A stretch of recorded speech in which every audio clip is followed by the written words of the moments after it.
Kanye West went from being a billionaire artist to being the laughingstock of Hollywood all in the twinkle of an eye, and he has nobody to blame but himself. He is getting canceled by almost everyone in Hollywood, and it looks like he is about to lose every cent of his billion-dollar fortune and go back to being broke. How did Ye manage to mess things up so badly? Is Kim offering him support, or is she choosing to distance herself from him? Most importantly, how does Ye plan to fight back and secure his legacy? It looks like Kanye West's words are finally coming back to haunt him because he is finally facing the consequences of his actions. There have been speculations for weeks if he is ever going to face some real-time consequences for some unacceptable things that he has said and done in recent times, and it turns out that the answer is yes. Ye is not above being canceled. Ye has always been one of the most loved rappers in Hollywood, and he made an even bigger name for himself when he launched his Yeezy line with Adidas, as well as his collaborations with the fashion house Balenciaga. So he became successful not only in the music industry, but the fashion industry as well, which is not as easy as it sounds. But now, Ye is getting heavily canceled left and right, and nobody wants to work with him, at least right now. He started losing the support of the people after his continuous attacks on his ex-wife, Kim Kardashian, on social media after their divorce. His vicious commentary about her and Pete Davidson crossed the line into bullying, and he was called out several times over this. But then, he took things a little too far at the Paris Fashion Week with his controversial White Lives Matter t-shirt that got people talking. But rather than apologize or even keep quiet, Ye decided to drag the matter further by dissing the Black Lives Matter movement, saying, "Everyone knows that Black Lives Matter was a scam. Now it's over. You're welcome." He then went on a rant where he attacked several celebrities on his Instagram page, including Gigi Hadid and Hailey Bieber. But things really started heating up when he posted a screenshot of his conversation with Diddy, and it had some anti-Semitic undertones to it. He wrote, "This ain't a game. I'ma use you as an excuse to show the Jewish people that told you to call me that no one can threaten or influence me. I told you this was war." It was concerning that Ye seemed to declare war on the Jews publicly, and after a while, he got his account restricted by Instagram for violating their policies. We thought that Ye was going to stop there and maybe take some time to think about his actions and why he needed to do better. But that was not the case, because the next thing we knew, he revived his Twitter account, which had been lying dormant for about 2 years. This is where things started getting worse for him, because it was the beginning of the end. He tweeted, "I'm a bit sleepy tonight, but when I wake up, I'm going to DEF CON 3 on Jewish people. The funny thing is that I can't actually be anti-Semitic because black people are Jews also. You guys have toyed with me and tried to blackball anyone who ever opposes your agenda." We thought that his Instagram post was bad, but this made things worse. There was an outcry from both the Jewish community, the black community, and pretty much everyone else who was against hate speech. There were calls for Ye to get canceled and blacklisted by Hollywood so that he could finally face the consequences of his actions. But he still didn't back down, and instead bragged that he was untouchable. He tweeted, "Who do you think created cancel culture?" Now, even though all this was horrible, he could have fixed things if he had just let go of his ego and apologized for his comments as well as his actions. But he didn't, even though there were lots of opportunities for him to apologize. For example, he went on an interview with Piers Morgan, who was pretty much begging him to apologize, but Ye refused to, and he walked out of the interview. I think you should say to the Jewish people, "I'm sorry for the offensive language I used in that tweet. I wouldn't do that again. This is what I really meant." I think people would respect you if you said that. Tell people when I would apologize for the tweet. This is what has to happen first. I need all of the top executives in Hollywood.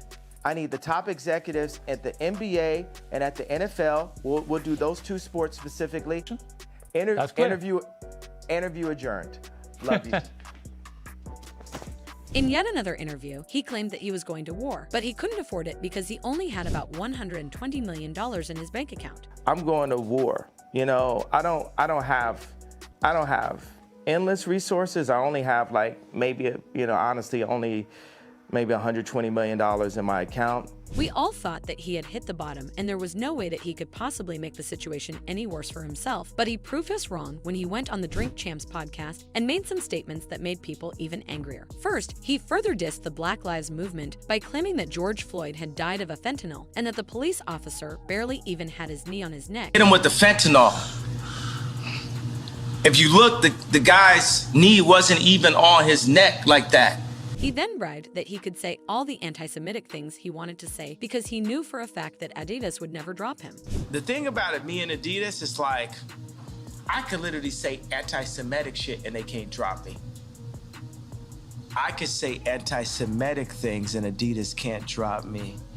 This made it clear that Ye felt no remorse for his actions because he was not facing any consequences and his money was safe. But it turns out that he overplayed his hand and overestimated himself because he was dropped by almost all the brands that he either works with or is affiliated with. He was dropped by talent agency CAA, Gap, Balenciaga, Foot Locker, and even the MRC studio announced that they were no longer going to be airing a completed documentary about Ye, saying, "We cannot support any content that amplifies his platform." His bank, JP Morgan Chase, also announced that they had cut ties with him and had asked him to close his account with them and find another bank to do business with. Banks cutting ties with customers is usually something of a last resort because they usually try to keep as many customers as they can, especially customers like Ye who have a high net worth and a lot of money in the bank. But while all this was bad enough for Ye, it was nothing that he couldn't survive because even though he lost money, his deal with Adidas was his major moneymaker and most of his net worth was tied to the deal. So as long as Adidas stuck with him, he would be fine. But then his brags about Adidas turned out to be a bad move because Adidas soon announced that his partnership with them was under review. Then a few days later, they released a statement announcing that the partnership was over and they were cutting ties with him because of his comments. They said, "Ye's recent comments and actions have been unacceptable, hateful, and dangerous, and they violate the company's values of diversity and inclusion, mutual respect, and fairness." After a thorough review, the company has taken the decision to terminate the partnership with Ye immediately, end production of Yeezy branded products, and stop all payments to Ye and his companies. They continued, Adidas will stop the Adidas Yeezy business with immediate effect. This is expected to have a short-term negative impact of up to 250 million euros on the company's net income in 2022, given the high seasonality of the fourth quarter. Adidas is the sole owner of all design rights to existing products as well as previous and new colorways under the partnership. More information will be given as part of the company's upcoming Q3 earnings announcement on November 9, 2022. This was the final and biggest blow to Ye because, as we said, most of his income and net worth was tied to the Adidas deal. There were speculations as to what it would mean for Ye since he lost most of his moneymakers. His only major source of income now is his music because Apple Music and Spotify have not banned him yet and are unlikely. He also has money in real estate as well as some investment, but not as much as his deals in the fashion industry. Things got so bad for him that his net worth plummeted from an estimated $2 billion to $400 million. While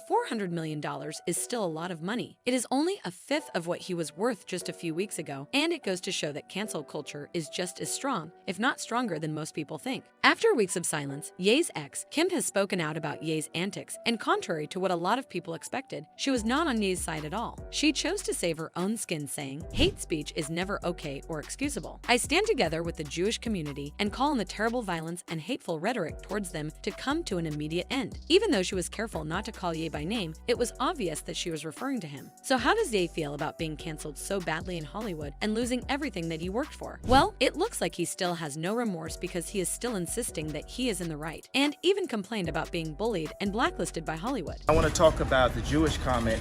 It's actually proving the exact point that I made. So many actors been bullied behind the scenes. So you even got people like Ari Emanuel asking people to not do business with me. That's how this town has been running for so long.